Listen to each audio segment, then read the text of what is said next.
너 같은 게 내 시어머니 될 분을 만나? 지안아, 고생 많았다. 회장님이 점 찍은 진짜 며느리는 너야. 그날은 정말 평범한 목요일 오후였어요. 백화점 VIP 라운지의 창문 너머로 회색빛 서울이 물든 시간이었거든요. 지아는 손님들을 맞이하는 미소를 띠고 있었지만 마음 한구석은 늘 그렇듯 아버지 생각으로 가득했습니다. 무형문화재급 자수장이셨던 아버지. 그분은 지안을 남기고 떠났고 남겨진 것은 빛과 함께 아버지가 마지막으로 남긴 자수 바늘한 자루뿐이었죠.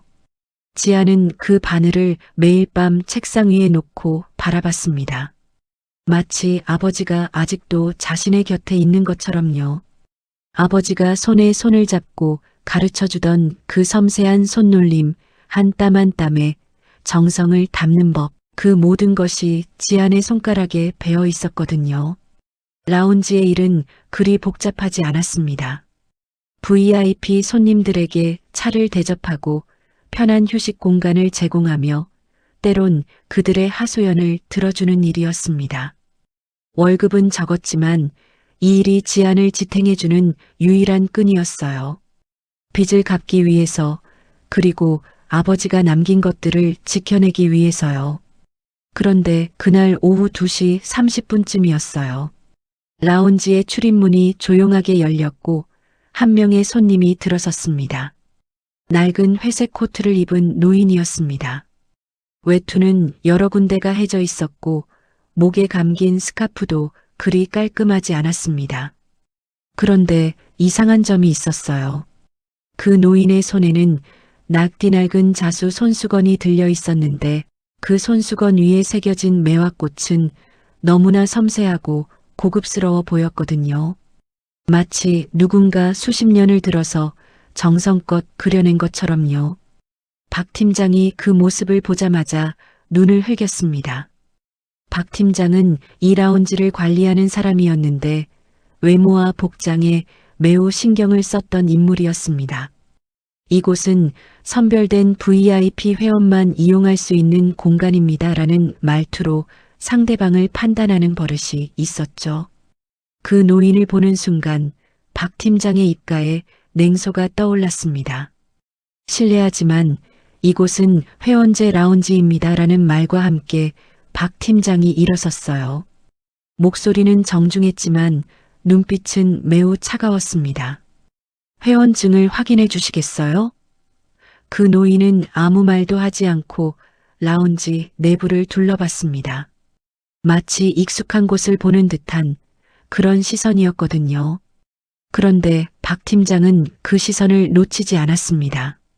죄송하지만 나가셔야 할 것 같습니다 라는 말이 나왔어요. 박 팀장의 손이 그 노인의 팔을 향했습니다. 마치 어떤 불청객을 밀어내는 듯한 동작이었죠. 그 순간이었습니다. 지안의 눈이 그 손수건 위에 멈췄어요.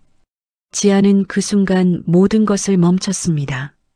손에 들고 있던 찻잔을 조심스럽게 내려놓고 박 팀장의 방향으로 천천히 걸어갔습니다. 다른 직원들의 눈시선이 지안을 따라갔지만 지안은 아랑곳하지 않았어요. 왜냐하면 그 손수건이 자꾸만 마음을 자극했거든요. 실례가 될까봐 조심스럽긴 한데요 라는 말과 함께 지안이 그 노인 앞에 섰습니다. 박 팀장이 지안, 넌 뭐 하는 거야 라고 목소리를 높였지만 지안은 천천히 무릎을 구부렸어요. 그리고 그 노인의 손을 부드럽게 잡았습니다. 그 손수건을 제가 봐도 될까요? 지안의 목소리는 그리 크지 않았지만 무언가 다른 에너지가 실려 있었습니다. 그 노인은 말없이 손수건을 지안에게 건넸어요. 마치 누군가를 기다렸던 것처럼요. 손수건을 받아든 지안의 손이 미세하게 떨렸습니다. 그 손수건 위의 매화꽃은 더 자세히 보니 너무나 섬세했거든요. 한 땀 한 땀이 마치 누군가의 기도처럼 보였습니다. 그리고 지안은 그것을 알아봤어요. 그 기법, 그 느낌, 그것은 자신의 아버지가 가르쳐 준 것과 정확히 같은 스타일이었거든요. 이건 얼마나 오래됐어요? 라고 지안이 물었습니다. 그 노인이 대답했어요. 꽤 오래됐지. 아마 40년은 넘었을 거야. 그 말을 들으며 지안은 그 손수건의 가장자리를 살펴봤습니다. 수십 년의 세월이 그 위에 고스란히 남아 있었어요. 색이 옅어진 곳, 실이 풀린 곳, 그리고 몇몇 자리는 거의 없어져 가고 있었습니다. 박 팀장이 다시 한번 목소리를 높였습니다. 지안, 그쪽 손님 상담은 나중에 하고 이분은 좀 라고 말하며 그 노인을 밀어내려 했어요. 하지만 지안이 일어섰습니다. 동작은 빠르지 않았지만 결연한 마음이 실려 있었거든요. 박 팀장님, 죄송하지만 제가 이분을 모시겠습니다라는 말이 나왔어요. 그것은 지안이 박 팀장에게 한 처음의 직접적인 거역이었습니다. 라운지 내에 잠깐의 침묵이 흘렀습니다.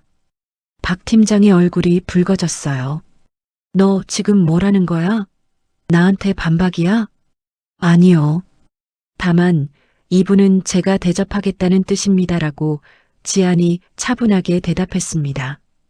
그리고 그 노인을 향해 손을 제시했어요. 이쪽으로 와주세요. 라운지의 가장 조용한 자리를 준비해 드리겠습니다. 라운지의 조용한 구석. 그곳은 보통 VIP 중에서도 프라이버시를 원하는 손님들이 앉는 자리였습니다. 하지만 지금 그 자리에는 한 노인과 한 젊은 여직원만이 앉아 있었어요. 지안은 그 노인을 위해 직접 차를 데워왔습니다. 가장 좋은 우롱차입니다라고 말하며 정성스럽게 잔을 놓았죠. 그 노인은 말없이 차를 마시며 지안을 바라봤습니다. 눈빛이 이상했어요. 마치 누군가를 찾으신 것처럼요. 그리고 지안도 그 시선을 느꼈습니다. 혹시 그 손수건을? 라고 지안이 말을 꺼냈어요. 제가 수선해 드릴 수 있을 것 같습니다. 그 노인의 눈이 반짝였습니다. 정말? 목소리에는 오랜 기간 들어오지 못한 희망이 담겨 있었어요. 네. 저의 아버지가 자수장이셨습니다라고 지안이 조용히 말했습니다.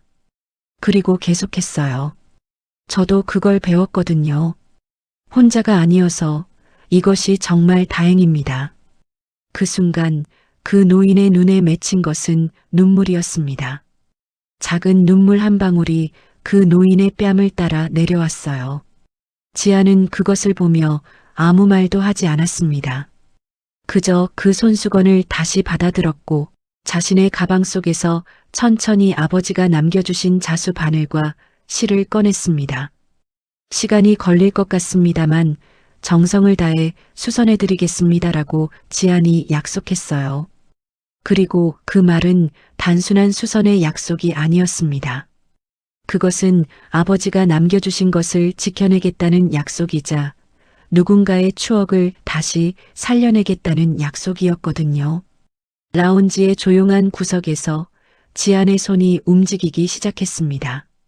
한 땀 한 땀 마치 시간을 거슬러 올라가는 듯이요. 그 옆에서 그 노인은 아무 말도 하지 않고 단지 그 손놀림을 바라보고만 있었습니다. 마치 자신의 삶을 다시 짜올리는 것을 보는 듯한 표정으로요. 박 팀장은 멀리서 그 광경을 노려봤습니다. 하지만 그것이 자신의 세계를 뒤흔들 거대한 파도의 시작일 줄은 그 누구도 알지 못했습니다. 아직은요. 그렇게 며칠이 지났어요. 지안은 라운지에서의 업무를 마친 후 매일 밤 그 손수건과 씨름했습니다. 아버지가 남겨주신 바늘과 실로 한 땀 한 땀을 다시 살려내는 작업이었거든요. 처음에는 불가능할 것 같았습니다. 너무나 오랜 세월이 그 위에 내려앉아 있었으니까요. 하지만 지안의 손가락은 기억하고 있었어요.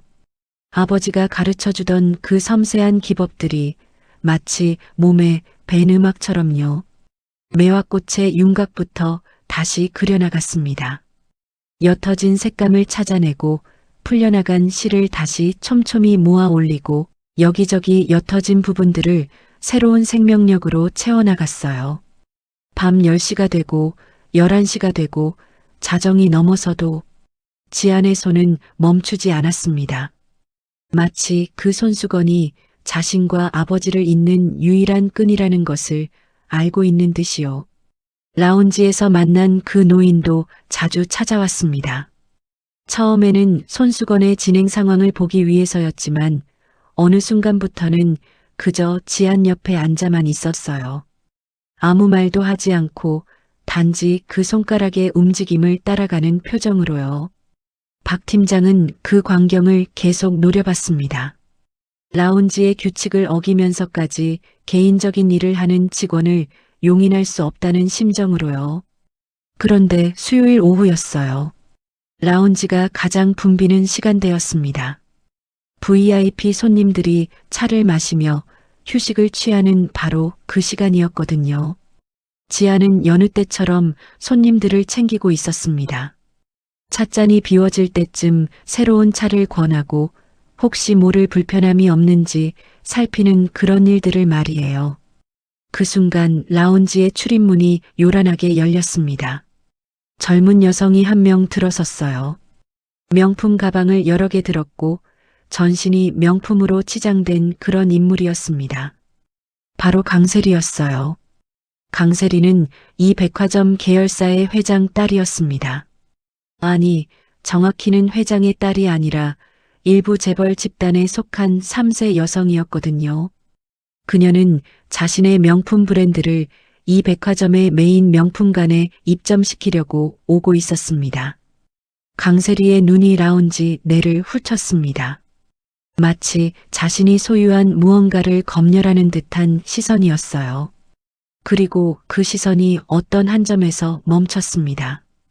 바로 그 노인이 앉아있는 자리였거든요. 박 팀장이 서둘러 일어섰습니다. 강세리님, 어서 오세요. 오늘은 어떤 자리로? 라고 인사를 건넸어요. 하지만 강세리는 박 팀장의 말에 귀를 기울이지 않았습니다. 그녀의 발걸음이 그 노인의 자리를 향해 가고 있었거든요. 저 어디 봤던 사람 같은데라는 말이 나왔어요. 그리고 그 노인의 테이블 근처를 지나가다가 강세리가 들고 있던 가방이 앞으로 쏟아져 나갔습니다. 아니, 정확히는 그렇게 보였습니다. 강세리의 손이 일부러 그 노인 쪽으로 향했거든요. 마치 누군가를 밀쳐내는 듯한 동작이었습니다. 그리고 그 가방은 그 노인 앞에 찻잔을 그대로 넘어뜨렸어요. 찻잔이 굴러갔고 찬물이 소리를 내며 튀었습니다. 강세리의 원색 드레스 위로 몇 방울의 물이 튀었어요. 그것을 본 순간 강세리의 얼굴이 일그러졌습니다. 뭐 하는 거야, 이 할머니? 라는 말이 나왔고 이어서 욕설에 가까운 표현들이 흘러나왔습니다. 라운지의 다른 손님들이 고개를 돌렸어요. 어떤 일이 일어나는지 보려고요. 박 팀장은 황급해 움직였습니다. 강세리님, 저희가 정리해드리겠습니다라고 박 팀장이 말했어요. 하지만 강세리의 목소리는 더욱 커졌습니다. 이게 얼마짜린데? 명품관에서 명품 드레스를 입고 있는데 거지 같은 사람이 내 옷에 손을 대다니 라는 고함이 나왔습니다. 그 노인은 말없이 고개를 숙였어요. 마치 자신이 잘못한 것처럼 말이에요. 그 순간이었습니다. 지안이 자신이 하던 일을 멈추고 일어섰어요. 차를 날라주던 손을 멈추고 천천히 그쪽으로 걸어갔습니다. 다른 직원들의 눈이 지안을 따라갔지만 지안은 아랑곳하지 않았습니다. 제가 처리하겠습니다라고 지안이 말했어요. 목소리는 작았지만 그 안에는 무언가 흔들리지 않는 것이 있었습니다. 넌 뭐야? 라고 강세리가 지안을 내려다봤습니다.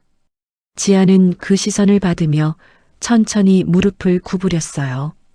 그리고 그 노인을 감싸듯이 몸을 앞으로 내밀었습니다. 정말 죄송합니다. 라운지 직원으로서 조금 더 신경을 쓰지 못해서 라고 지안이 진심 어린 목소리로 사과했습니다. 사과? 그게 뭐 하는 짓이야? 내 드레스가 망가졌다고. 라고 강세리가 소리쳤어요. 그리고 그 순간 뭔가 휙 하는 소리가 났습니다.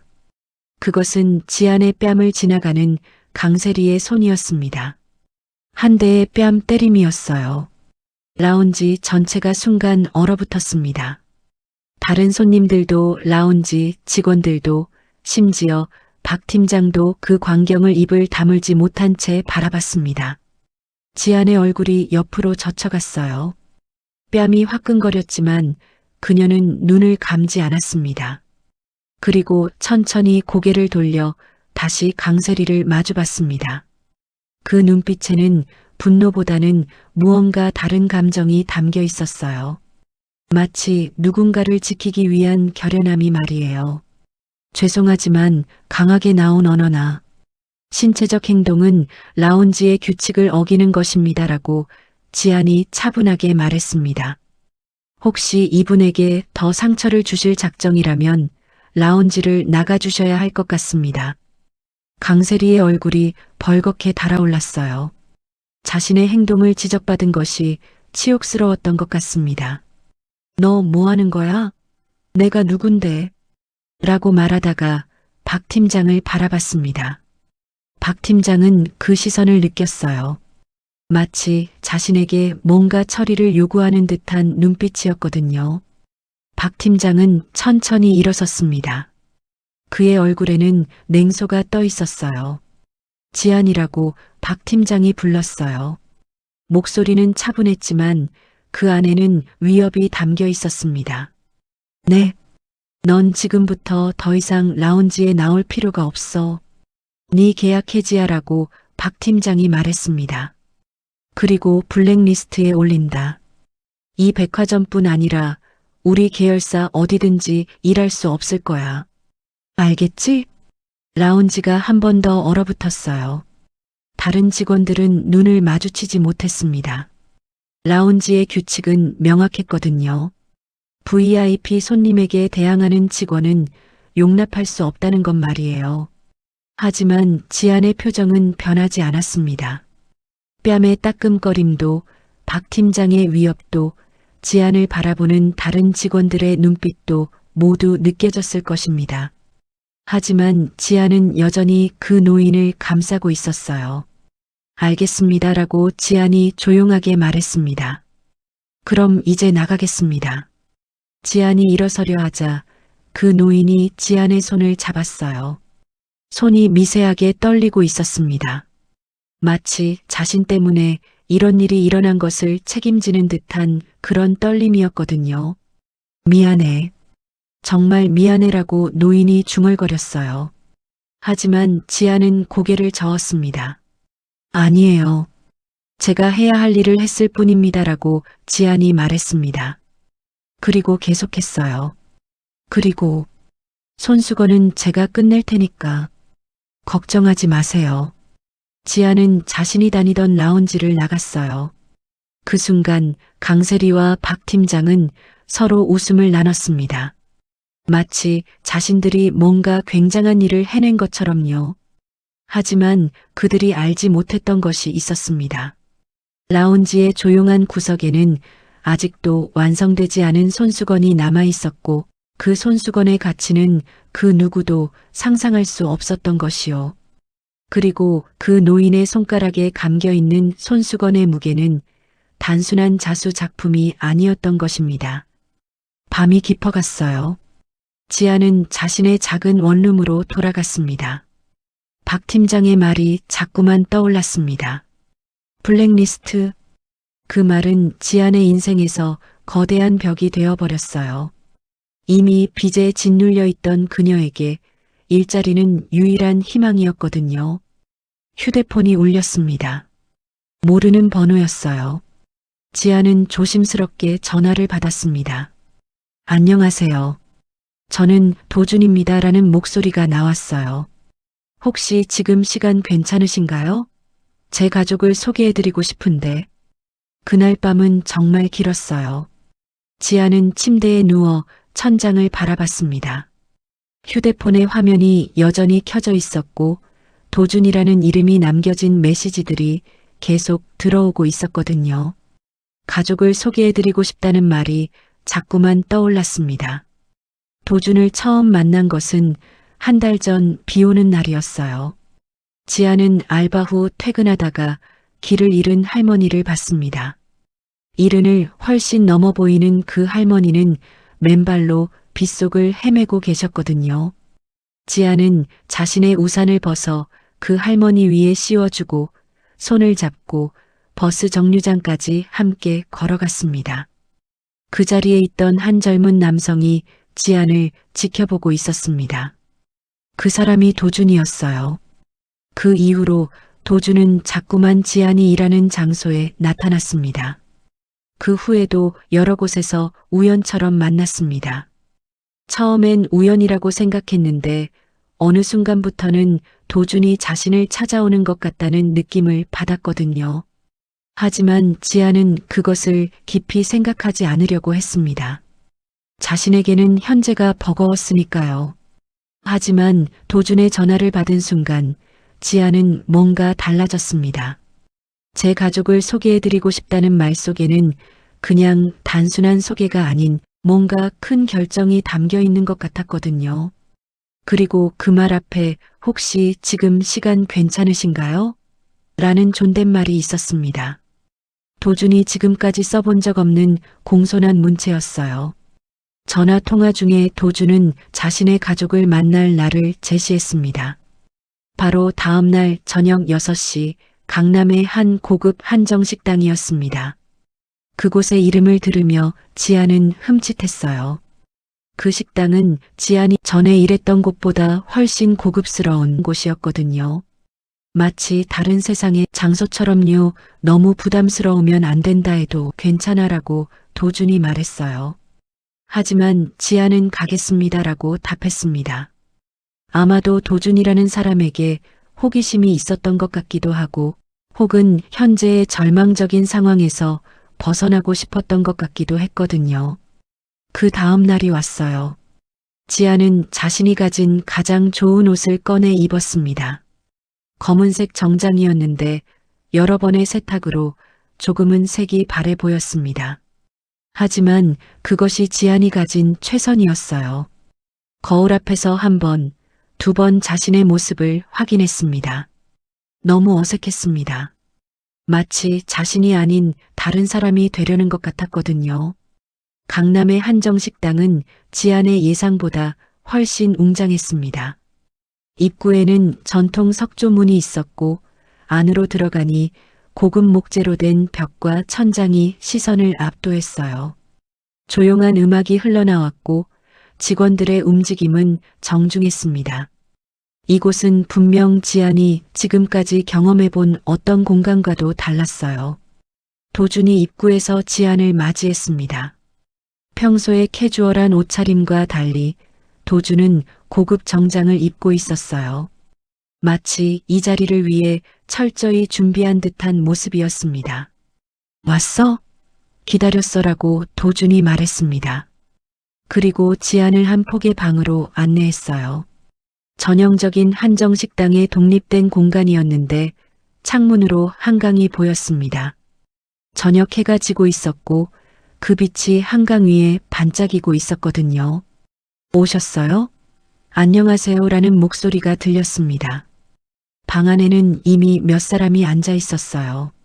도준의 어머니 그리고 또 다른 여성이었습니다.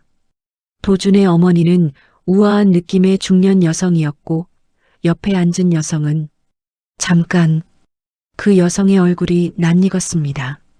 지아는 그 순간 눈이 동그래졌어요.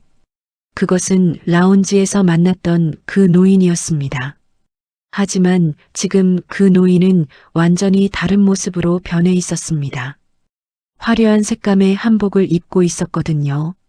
그 한복은 너무나 고급스러워 보였습니다.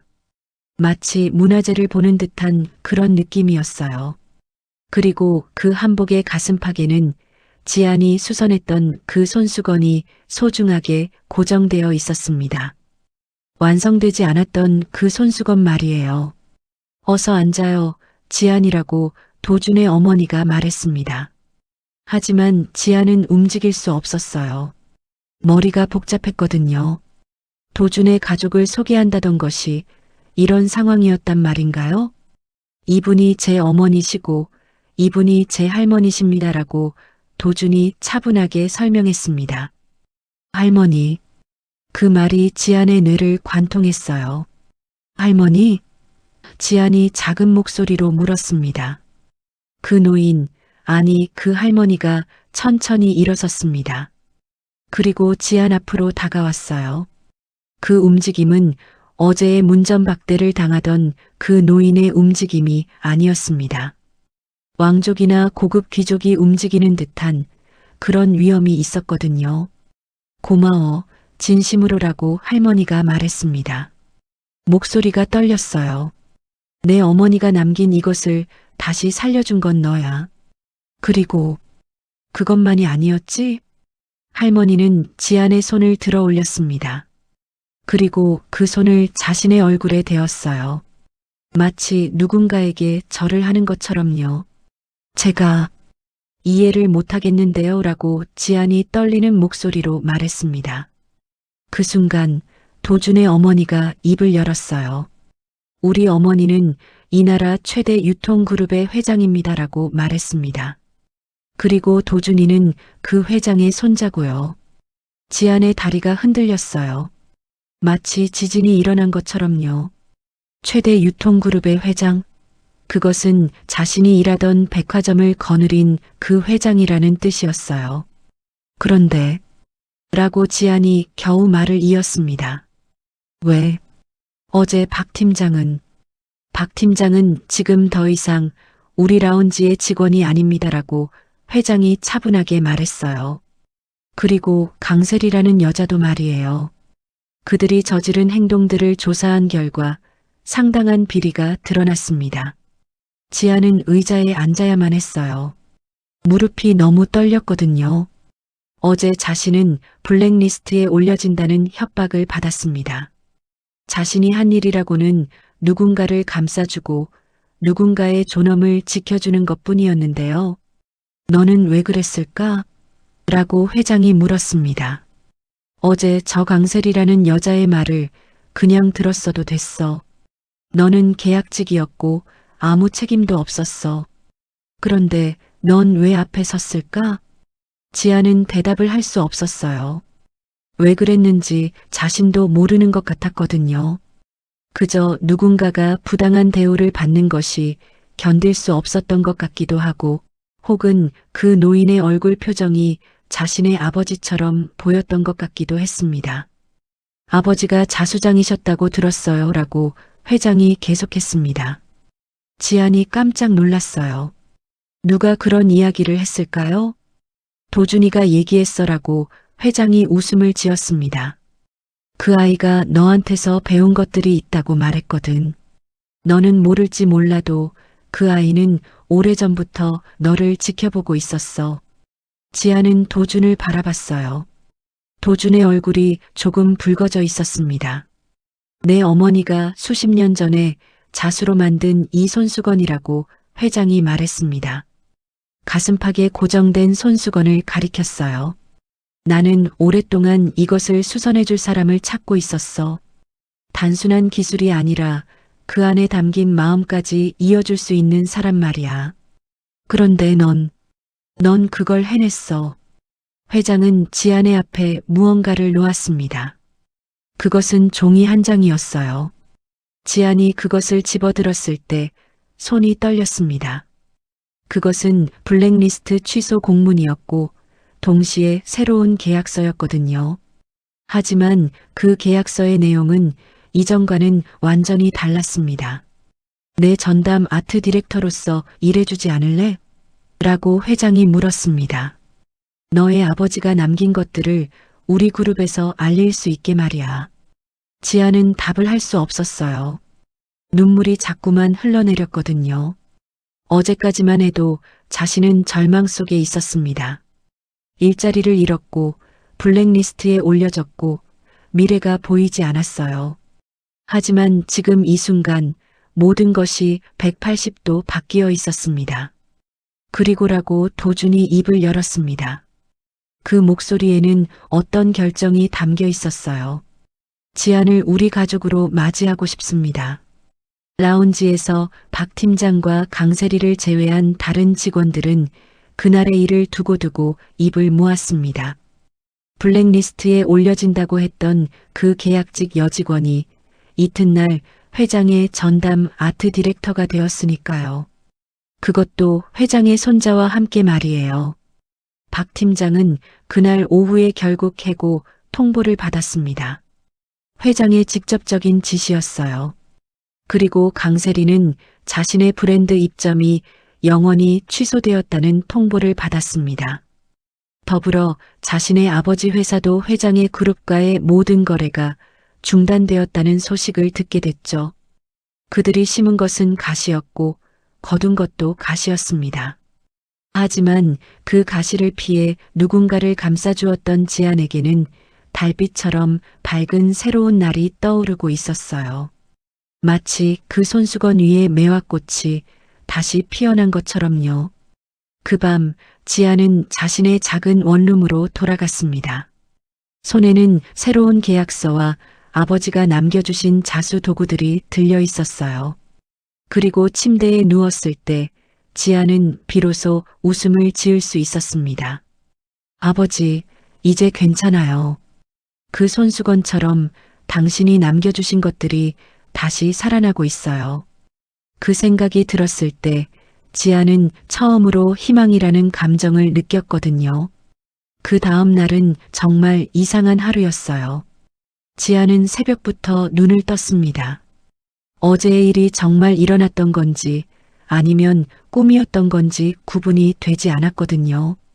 손에 들려있던 계약서를 다시 한번 펼쳐보았습니다. 글씨가 흐릿했어요. 울음으로 흐려진 눈으로 계약서를 읽었던 탓이었습니다. 휴대폰이 울렸어요. 도준이었습니다. 안녕, 잘 잤어? 그 목소리는 평소와 같았지만 무언가 긴장해 있는 것처럼 들렸습니다. 네, 잘 잤어요라고 지안이 답했습니다. 어제는 정말 고마워요. 그런 말할 필요 없어. 다만 오늘도 한 가지 있어라고 도준이 말했어요. 목소리가 조금 떨렸습니다. 우리 할머니가 정식으로 상견례를 하고 싶다고 했어. 물론 너도 동의해야 하지만. 상견례. 그 말이 지안의 심장을 철렁하게 했어요. 그것은 단순한 가족 소개가 아니었습니다. 그것은 약혼을 앞둔 둘의 가족이 만나는 자리였거든요. 도준 씨는 언제부터라고 지안이 물으려 했지만 도준이 먼저 말했습니다. 그 비오는 날부터야 넌 아무도 쳐다보지 않는 할머니를 무시하지 않고 우산을 벗어 씌워줬어. 나는 그 순간 알았어. 이 사람이 내 평생 함께 할 사람이라는 걸. 지안은 말을 잃었어요. 도준이 그렇게 오래전부터 자신을 바라보고 있었단 말인가요? 시간이 필요하면 말해. 하지만 할머니는 이미 결정하신 것 같아라고 도준이 웃음을 지으며 말했습니다. 상견례는 그날 저녁 7시 강남의 가장 고급스러운 한식당에서 하기로 했습니다. 지난번 한정식당이 아니라 이번엔 더욱 격식 있는 자리였어요. 지안은 또다시 자신의 옷장을 뒤져야 했습니다. 상견례에 어울릴 옷이 필요했거든요. 하지만 지안이 가진 옷이라곤 제복으로 입던 옷, 그리고 어제 입었던 검은색 정장뿐이었습니다. 지안은 그 옷들을 보며 한숨을 쉬었어요. 자신이 가진 것들이 너무 초라해 보였거든요. 그 순간 휴대폰에 메시지가 도착했습니다. 도준이었어요. 할머니가 옷 준비는 우리가 하라고 했어. 지금 우리 집에서 너를 기다리고 있대. 지안은 택시를 타고 강남의 한 고급 주택가로 향했습니다. 그곳에 도착했을 때 지안은 입을 다물 수 없었어요. 건물이라기보다는 마치 작은 궁궐 같은 저택이었거든요. 정원에는 화강암으로 된 조각상들이 있었고 입구의 조명은 마치 미술관처럼 정교했습니다. 도준이 입구에서 지안을 맞이했습니다. 그의 옆에는 도준의 어머니가 서 있었어요. 오셨어요? 저희 집에 오신 걸 환영합니다라고 도준의 어머니가 인사를 건넸습니다. 그 목소리는 따뜻했지만 어딘가 격식이 있었어요. 집 안으로 들어가며 지아는 자신이 얼마나 작은 세상에 살고 있었는지 깨닫게 되었습니다. 천장은 높았고 벽에는 유명 화가의 그림들이 걸려 있었으며 바닥은 대리석으로 되어 있었거든요. 그곳에는 이미 회장이 기다리고 있었습니다. 어제의 한복이 아니라 오늘은 검은색의 고급 한복을 입고 계셨어요. 마치 어떤 의식에 임하는 왕족 같은 모습이었습니다. 오셨어요. 지안이라고 회장이 말했습니다. 그 목소리는 어제의 부드러운 톤과는 달리 뭔가 결정적인 것이 담겨 있었어요. 오늘은 너를 위해 옷을 준비했어. 어디 들어와 봐. 방 안으로 들어갔을 때 지아는 또 한 번 깜짝 놀랐습니다. 침대 위에는 한복이 한 벌 놓여 있었거든요. 하지만 그것은 일반적인 한복이 아니었습니다. 그것은 최고급 비단으로 만들어진 마치 박물관에 전시될 법한 그런 한복이었어요. 저고리는 부드러운 분홍색이었고 치마는 짙은 보라색으로 금실이 섬세하게 수놓여 있었습니다. 이건 라고 지안이 말을 더듬었습니다.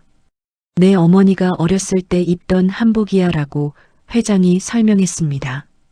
그리고 그 안에는 내 어머니가 직접 수놓은 보석 같은 자수들이 담겨 있어. 이제부턴 이 한복이 너의 것이 될 거야. 지안의 손이 떨렸어요. 이건 단순한 옷이 아니었습니다. 이것은 회장의 가족 역사 그 자체였거든요. 화장실에서 지안이 한복으로 갈아입었을 때 거울 속의 자신이 낯설었습니다. 마치 다른 사람이 된 것 같았거든요. 그 한복이 지안을 완전히 바꾸어 놓았습니다. 초라한 계약직 여직원이 아니라 마치 어떤 고귀한 가문의 일원으로 보였거든요. 저택을 나갈 때 도준이 지안의 손을 잡았습니다. 걱정하지 마. 할머니도 엄마도 이미 널 가족으로 결정했어라고 도준이 속삭였어요. 상견례 장소는 서울의 가장 유명한 한식당이었습니다. 그 식당의 최고 등급방이었어요. 방 안에는 이미 몇 사람이 기다리고 있었습니다. 지안의 쪽에는 아무도 없었습니다. 지안은 혼자였거든요. 부모도 형제도 없는 그저 혼자인 여인이었습니다. 회장은 그 사실을 알고 있었습니다. 도준을 통해 이미 지안의 모든 것을 알고 있었어요. 회장이 지안을 맞이했습니다. 오늘은 우리 집안이 너를 가족으로 맞이하는 자리야. 편안해도 괜찮아. 방 안에는 도준의 어머니, 도준, 그리고 회장이 있었습니다. 음식이 하나하나 나왔어요.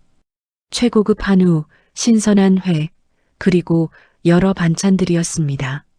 지아는 많이 먹지 못했습니다. 긴장해서였어요. 그런데 그 순간이었습니다. 방의 출입문이 갑자기 열렸어요. 실례합니다. 라는 목소리가 울렸습니다. 박 팀장이었습니다. 그의 옆에는 강세리가 서 있었어요. 둘 다 고급 복장을 입고 있었고 손에는 선물 상자를 들고 있었습니다.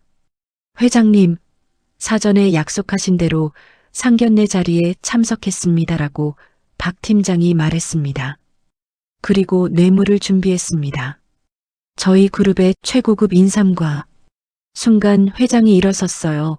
그 동작은 느렸지만 위험이 있었습니다. 마치 절대 권력을 가진 누군가가 일어서는 것처럼요. 누가 너희한테 여기 오라고 했나? 라고 회장이 물었습니다. 목소리는 낮았지만 그 안에는 얼음처럼 차가운 감정이 담겨 있었어요. 박 팀장과 강세리의 얼굴이 굳었습니다. 그들은 회장이 자신들의 뇌물을 받을 줄 알았던 것 같습니다. 마치 어제의 일처럼 무언가 거래를 할 수 있을 거라고요. 아, 그리고 너희가 찾던 상대는 바로 이 여자야라고 회장이 지안을 가리켰습니다. 그리고 천천히 말을 이었어요. 내가 가장 소중하게 여기는 사람, 내 손주 며느리가 될 사람. 그리고 이 나라의 전통미를 가장 잘 이해하는 사람이기도 해. 박 팀장과 강세리가 지안을 바라봤어요. 지안이 입은 그 화려한 한복, 그리고 그 한복 위의 자수들을 보며 그들의 얼굴이 창백해졌습니다. 너희가 욕보인 사람이 누군지 알겠나? 라고 회장이 계속했습니다. 목소리는 여전히 낮았지만 그 위력은 엄청났어요. 너희가 때리고 무시했던 그 여자가 우리 가족의 핵심이 될 사람이야. 그리고 너희는 이 순간부터 우리 계열사에서는 물론이고 이 나라의 모든 주요 기업과의 거래가 끊길 거야. 회장의 손짓이 있었어요. 그러자 뒤에서 누군가가 나타났습니다. 그것은 회장의 비서였어요. 비서는 종이 몇 장을 들고 있었습니다. 박 팀장, 그 종이들은 너의 비리 기록이야라고 회장이 말했습니다. 강세리, 그 종이들은 너희 아버지 회사의 뇌물거래 기록이지. 이제부터 이것들은 경찰에 제출될 거야. 동시에 우리 계열사와의 모든 거래는 중단돼. 박 팀장의 얼굴이 창백해졌어요. 마치 모든 것을 잃는 그런 표정이었습니다. 강세리도 마찬가지였어요. 자신의 아버지 회사까지 위험해질 수 있다는 생각에 눈빛이 흔들렸거든요. 나가. 이 자리에는 너희 같은 사람들의 자리가 없어라고 회장이 말했습니다. 더는 아무것도 덧붙이지 않았어요. 하지만 그 간단한 말 한마디가 모든 것을 끝내버렸습니다. 박 팀장과 강세리가 나갔어요. 그들의 발걸음은 비틀거렸습니다. 마치 미로에서 길을 잃은 것처럼요. 방의 문이 닫혔고 다시 조용함이 돌아왔습니다. 회장은 다시 앉았어요. 그리고 지안을 바라봤습니다. 그 눈빛에는 무언가 깊은 감정이 담겨 있었습니다. 지안, 미안해라고 회장이 말했습니다. 내가 먼저 너를 찾아가지 못해서, 그리고 너를 이런 자리에 놓게 되어서. 아니에요. 저는 라고 지안이 대답을 시작했지만 말을 마치지 못했어요. 눈물이 자꾸만 흘러내렸거든요. 도준이 지안의 손을 잡았습니다. 이제부턴 혼자가 아니야라는 말과 함께 말이에요. 그리고라고 회장이 계속했습니다. 너의 아버지가 남긴 것들을 우리가 세상에 알리고 싶어. 너의 손으로 만든 그 매화꽃 같은 자수들을 말이야. 이 한복도 앞으로 만들어질 모든 것들도. 넌 우리 그룹의 공식 아트 디렉터로서 한국의 전통미를 담은 브랜드를 만들어낼 거야. 회장이 지안에게 또 다른 문서를 건넸어요. 그것은 새로운 계약서였습니다. 하지만 이전의 계약서와는 완전히 달랐어요. 그것은 아버지의 이름을 딴 자수 브랜드 설립 계약서였거든요. 한보연이라고 지안이 읽었습니다. 그것은 그녀의 아버지 이름이었어요. 맞아. 너의 아버지 한보연 선생의 이름으로 만드는 브랜드야라고 회장이 말했습니다. 그리고 그 브랜드는 우리 백화점의 메인 명품관에 입점할 거야. 가장 좋은 자리에 말이야.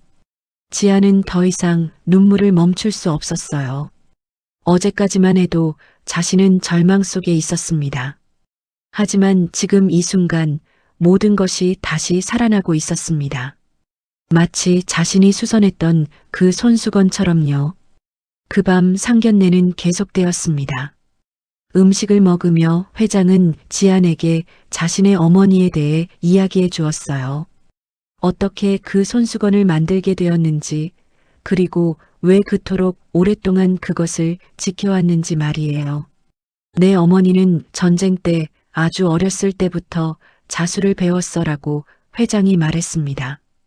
그것이 유일한 위로였다고 했어. 그리고 나를 낳고 나서 내가 태어난 기쁨을 이 손수건에 매화꽃으로 새겼던 거야. 매화는 겨울에 피는 꽃이잖아. 어려운 상황에서도 피어나는 꽃이라고 생각했나 봐. 도준이 지안의 손을 다시 한번 잡았습니다. 그리고 그 손수건을 다시 살려낸 너도 겨울 속에서 피어나는 매화 같은 사람이라고 할머니가 생각해라고 도준이 속삭였어요. 백화점의 메인 명품관에 새로운 매장이 들어서기 시작했습니다. 그것은 한보연 아뜰리에라는 이름이었어요. 명품 브랜드들이 줄지어 있는 그곳에 전통 자수를 현대적으로 재해석한 한복들과 액세서리들이 전시되기 시작했거든요. 개장식에는 수많은 인사들이 모여들었습니다. 저명한 화가들, 문학의 인사들, 그리고 언론사들이었어요. 모두가 이 새로운 브랜드에 관심을 가지고 있었습니다. 지아는 그 개장식 한복판에 서 있었어요. 회장의 어머니가 남겨주신 그 화려한 한복을 입고 말이에요. 그 한복 위에는 자신이 마지막으로 완성시킨 매화꽃 손수건이 소중하게 고정되어 있었습니다. 이것이 한보연 브랜드의 시작입니다라고 지안이 마이크를 잡고 말했습니다. 목소리는 작지만 결연했어요. 제 아버지가 남겨주신 이 자수 기법과 마음을 세상에 알리기 위해 저는 이 자리에 섰습니다. 그 순간 박 팀장은 어디선가 그 뉴스를 보고 있었습니다. 그의 인생은 이미 끝나 있었거든요. 강세리도 마찬가지였어요. 두 사람은 그들이 심은 가시로 인해 인생이라는 정원에서 뿌리 뽑혀 나갔습니다. 하지만 지아는 달랐습니다. 그녀는 어두운 밤 속에서 한 줄기 빛처럼 피어나고 있었어요. 마치 겨울 속의 매화꽃처럼요. 그 이후의 시간들은 정말 빠르게 흘러갔어요. 개장식 이후 불과 한 달 만에 한보연 아뜰리에는 백화점의 가장 핫한 명품관이 되어버렸습니다.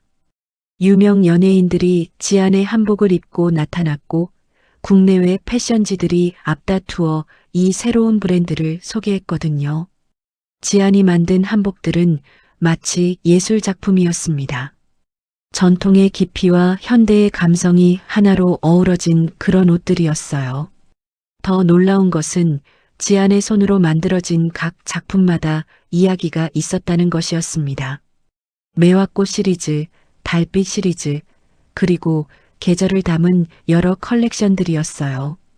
각각의 옷에는 지안의 아버지가 남겨주신 자수 기법이 담겨 있었고 동시에 지안 자신의 창의성이 더해져 있었거든요. 마치 아버지와 딸이 함께 만들어내는 작품이라는 생각을 많은 사람들이 하게 되었습니다. 회장은 지안을 자신의 공식 아트 디렉터로 발표했어요.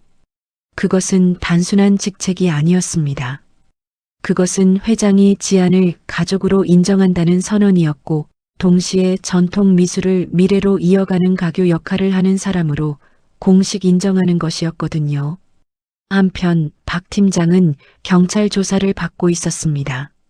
그의 비리는 생각보다 훨씬 컸어요. 몇 년에 걸쳐 VIP 고객들로부터 뇌물을 받아왔던 것이죠.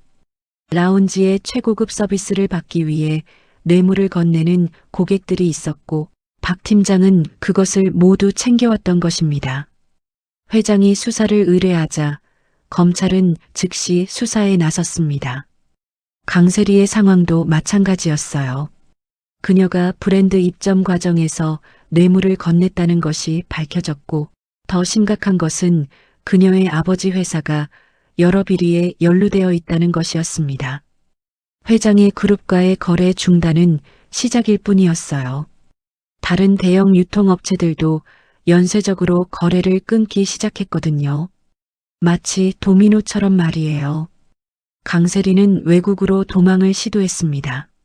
하지만 출국 금지령이 내려져 있었어요. 공항에서 경찰에 연행되었고 조사를 받으며 자신의 모든 비리를 토해낼 수밖에 없었습니다. 그 과정에서 박 팀장과 자신이 함께 벌인 여러 거래들이 적나라하게 드러났거든요. 3달이 지났을 때 법원의 판결이 나왔습니다. 박 팀장은 뇌물수수와 비리로 징역 3년의 실형을 받았어요. 강세리는 뇌물 제공과 사기 혐의로 징역 2년 6개월을 받았습니다. 그리고 그녀의 아버지 회사는 여러 비리로 인해 신용등급이 최하위로 떨어졌어요. 은행에서 대출을 받을 수 없게 된 것입니다. 박 팀장이 법정을 나올 때 그는 지안을 바라봤습니다. 방청석에 앉아있던 지안을 말이에요. 하지만 지안의 눈에는 복수의 빛이 없었습니다. 그저 담담한 표정이었어요. 지안에게 복수는 필요 없었습니다. 그녀는 이미 모든 것을 얻고 있었거든요. 한보연 아뜰리에는 이제 백화점의 상징이 되어버렸습니다. 매장의 규모도 2배 이상 확장되었고 새로운 전시 공간도 마련되었어요. 그곳에는 지안이 수선했던 그 손수건이 특별히 전시되어 있었습니다.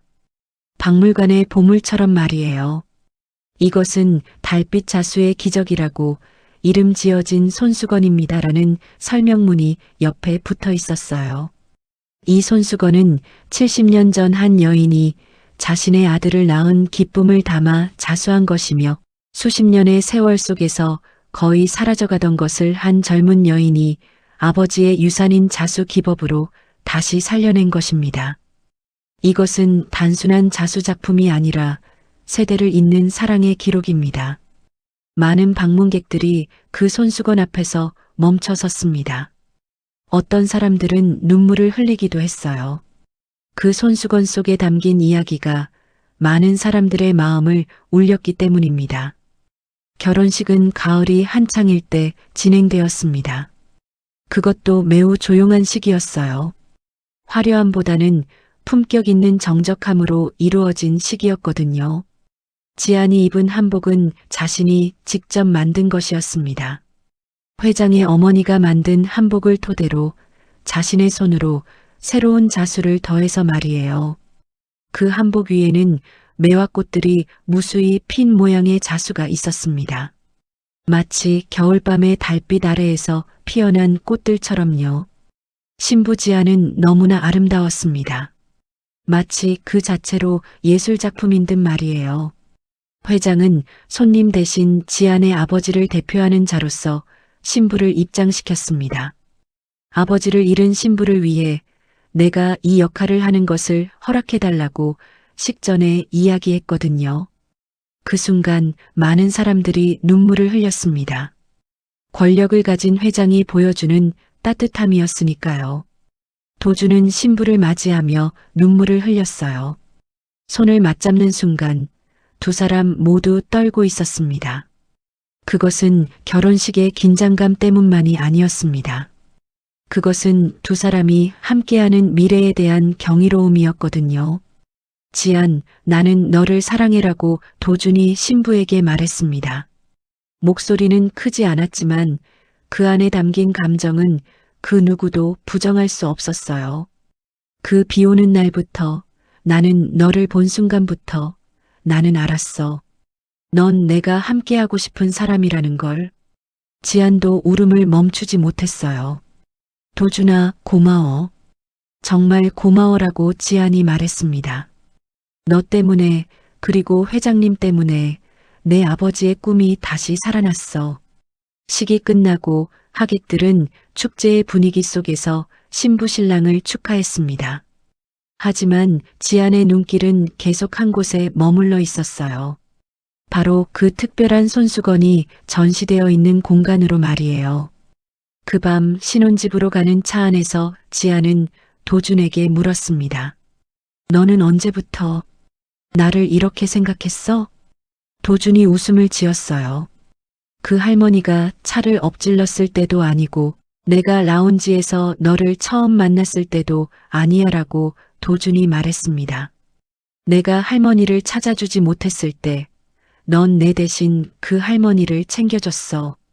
그 순간부터야. 내가 할 수 없는 것을 넌 당연하게 했거든.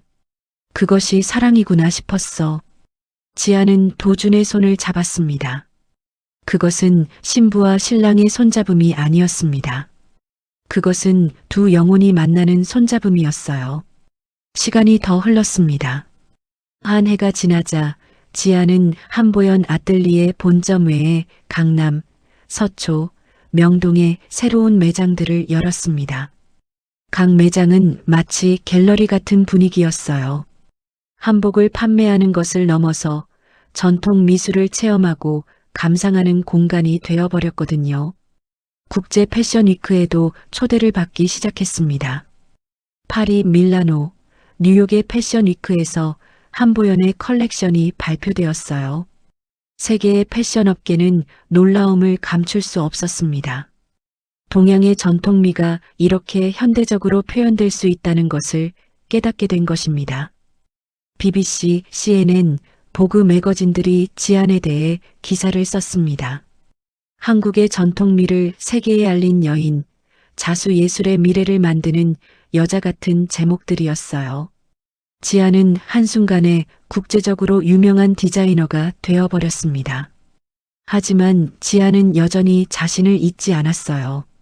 매일 밤 회사 일을 마친 후 도준과 함께 아버지의 작업실을 찾아가곤 했거든요. 그곳에는 아버지가 남겨주신 자수 도구들이 여전히 있었습니다. 아버지 봤어요? 아버지의 꿈이 이렇게 커졌어요 라고 지안이 중얼거렸습니다. 아버지가 부채질을 하듯이 한 땀 한 땀을 새겨내던 그 모습이 자꾸만 떠올랐거든요. 도주는 옆에서 조용히 지안을 바라봤습니다. 그것으로 충분했어요. 말이 필요 없었거든요. 한편 감옥에 들어간 박 팀장과 강세리는 자신들이 한 일의 무게를 깨닫고 있었습니다. 박 팀장은 교도소에서 악의에 가득 찬 사람으로 알려져 있었어요. 강세리도 마찬가지였습니다. 그녀는 자신의 아버지로부터 소송을 당했거든요. 자신 때문에 회사가 망했다는 이유로 말이에요. 세상은 공정하지 않을 수도 있습니다. 하지만 때론 진실이 밝혀지는 날이 옵니다. 그리고 그날이 왔을 때 모든 것이 제자리로 돌아가는 법이었어요. 마치 달빛이 구름을 밀어내고 나타나는 것처럼요. 회장은 여전히 자신의 사무실에서 지안의 한복 사진을 바라봤습니다. 그 사진은 뉴욕 패션 위크에서 찍힌 것이었어요. 지안이 자신이 만든 컬렉션을 발표하고 있는 모습이었습니다. 어머니, 보이세요? 이 아이가 우리 어머니가 남겨주신 것을 세상에 알리고 있어요 라고 회장이 창가를 통해 하늘을 바라보며 중얼거렸습니다. 그 순간 저녁 햇살이 회장의 얼굴을 부드럽게 비췄어요. 그해 가을, 지아는 또 다른 소식을 받았습니다. 아무것도 기대하지 않았던 상황에서요. 서울의 한 박물관에서 한보연 자수 전시회를 열기로 결정했다는 것이었습니다. 전시회의 주제는 세대를 잇는 손길이었어요. 전시회는 지안의 아버지가 만든 작품들부터 시작되었습니다. 수십 년 전 만들어진 옷들, 액세서리들, 그리고 여러 자수 작품들이었어요. 그리고 그 옆에는 지안이 만든 작품들이 전시되었습니다. 마치 부녀가 대화하는 것 같은 배치였어요. 아버지의 전통적인 기법과 딸의 현대적인 창의성이 함께 춤을 추는 것 같았거든요. 개막식에서 지아는 이렇게 말했습니다. 이 전시회는 나 하나만의 성공이 아닙니다. 이것은 아버지의 꿈과 제 손길이 만나서 이루어낸 것입니다. 그리고 제게 기회를 주신 회장님, 사랑해주는 도준이 있었기에 가능했습니다. 회장은 전시장의 한 구석에 서서 조용히 지안을 바라봤어요. 그리고 그 옆에서 도준도 같은 곳을 바라보고 있었습니다. 마치 한 폭의 그림처럼요. 그 밤 백화점의 한 카페에서 회장과 도준, 그리고 지안이 만났습니다. 특별한 시간이었어요. 지안, 이제 충분하니? 아니면 더 필요한 게 있니? 라고 회장이 물었습니다. 지안은 고개를 저었어요. 이미 충분합니다. 아니, 너무 많습니다라고 지안이 답했습니다. 제 아버지의 꿈이 현실이 되었고 그것을 함께 할 수 있는 사람들이 있으니까요. 도준이 지안의 손을 잡았습니다. 그 손은 이제 굳은 살이 있는 손이었어요. 매일 자수 바늘을 잡는 손이었거든요. 하지만 그 손은 너무나 아름다웠습니다. 왜냐하면 그것은 사랑하는 것을 만드는 손이었으니까요. 나도 고마워라고 도준이 지안에게 속삭였습니다. 할머니를 도와줘서, 그리고 나를 사랑해줘서. 지안은 웃음을 지었어요. 그 웃음 속에는 과거의 모든 고통과 현재의 모든 기쁨이 담겨 있었습니다. 회장은 그 둘을 바라보며 차를 마셨습니다. 그 차는 지안이 라운지에서 처음 대접했던 그 우롱차와 같은 것이었어요. 그렇게 모든 것이 순환했습니다. 처음의 만남에서 끝을 이루고 끝에서 또 다른 시작을 만드는 그런 순환이었어요. 바깥에는 가을달이 떠 있었습니다. 그 달빛이 카페의 창문을 통해 스며들었고 세 사람의 얼굴을 부드럽게 비추고 있었습니다. 마치 축복을 내려주는 것처럼요. 그것이 바로 달빛 자수의 기적의 끝이자 동시에 또 다른 시작이었습니다. 누군가를 감싸주는 따뜻함이 그것이 얼마나 큰 기적을 만들어낼 수 있는지를 보여주는 그런 이야기였거든요.